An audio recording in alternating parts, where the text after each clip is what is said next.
தேவன் அவர்களின் சின்னஞ்சிறு கதை. ஹோட்டலில் டேபிள் முன் உட்கார்ந்திருந்தவர் டாம்பிகமாக உடைத்தடித்து வைர மோதிரமும் அணிந்திருந்தார். கொதிக்க கொதிக்க சாம்பாரை அவர் சட்டைக்குள்ளாக கவிழ்த்துவிட்டு அவர் பின்னால் நின்ற சர்வர் அங்கேயே மூர்ச்சையானார்.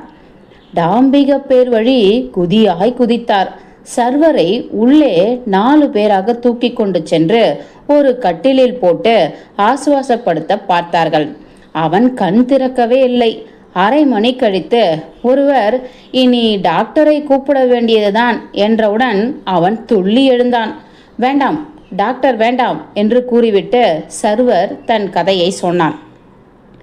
சுமார் 15 வருஷத்துக்கு முன் ஒரு கம்பெனியில் நான் கேஷியராக இருந்தேன். அப்பொழுது மாதம் 10 ரூபாய் கையாடி கொண்டே வந்தேன். இப்படியாக பல வருஷங்கள் சேர்ந்து என் பேரில் பேங்கில் 500 ரூபாய் இருந்தது.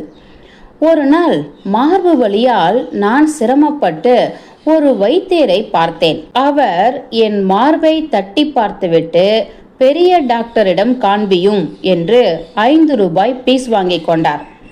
பெரிய டாக்டர் 15 ரூபாய் பீஸ் பெற்றுக்கொண்டு இருதய ஸ்பெஷலிஸ்டிடம் போய் பாரும் என்றார்.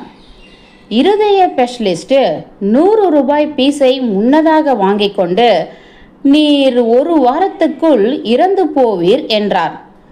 என் மனதில் ஏக்கம் பற்றி கொண்டது. இருக்கும் 1 வாரத்துக்குள் ஏதாவது நல்ல காரியம் செய்துவிட்டு சாகலாம் என்று தீர்மானித்து கம்பெனி முதலாளியிடம் சென்றேன். என் அயோக்கியத்தனத்தை ஒப்புக்கொண்டு அன்று வரை திருடிய பணத்தை கொடுத்தேன்.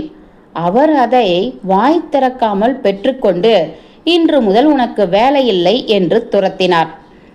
அதற்கு பிறகு 10 வருஷம் அல்லாடினேன்.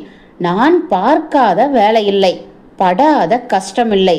இன்று நீங்கள் டாக்டர் என்றதும் பயந்து எழுந்துவிட்டேன்.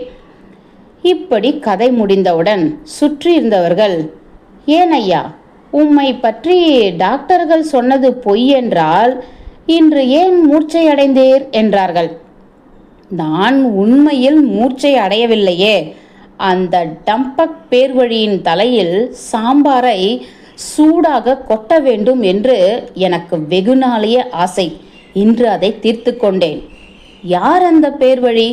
அவர்தான் நான் முன்பு வேலை செய்த கம்பெனியின் முதலாளி. முற்றும்.